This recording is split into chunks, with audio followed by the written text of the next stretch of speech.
ที่เจอความสุขของตัวเองก่อนคนนั้นเป็นคนที่ได้เปรียบเคยเห็นบางคนที่เจอความสำเร็จมีความสำเร็จทุกอย่างแต่บ่มีความสุขสุดท้ายมันก็ไร้ประโยชน์ไผที่เห็นความสุขของตัวเองและสร้างความสุขของตัวเองให้มันมั่นคงได้และเฮ็ดให้เฮานี่มีความสุขกับเรื่องง่ายๆได้และเบิ่งอยู่ใส่เรื่องอย่างเกิดขึ้นก็สามารถเบิ่งให้มันเป็นมุมมองในด้านบวกได้คนนั้นแหละคือโชคดีที่สุดบ่ว่าจะเป็นโชคดีเรื่องงานเรื่องคู่ชีวิตหรือเรื่องลูกเรื่องเต้าเรื่องกัลยาณมิตรสหายต่างๆถ้าเฮาเบิ่งเห็นข้อดีในเรื่องนั้นๆเฮาก็จะมีความสุขเพราะว่าบอกก่อนเนาะว่ามื้อนี้เฮาได้ของดีแล้วมันจะมีของดีที่หลายกว่าที่เฮาได้เสมอถ้าเฮาบ่เข้าใจคำว่าค่อยเจอสิ่งนี้นี่แหละคือของดีของข่อยแล้วข่อยภูมิใจ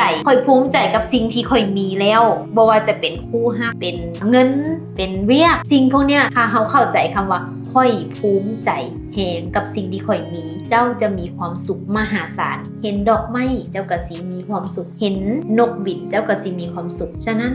ความสำเร็จบ่ได้วัดที่ว่าสำเร็จแล้วจะมีความสุขนะแต่ถ้าเจ้ามีความสุขแล้วเจ้าจะสำเร็จหลายกว่าเก่าสำหรับไผที่รู้สึกว่าตัวเองยังบ่มีความสุขเชื่อลองเนาะลองเบิ่งหาว่าความสุขที่มันอยู่ตรงหน้าของเจ้า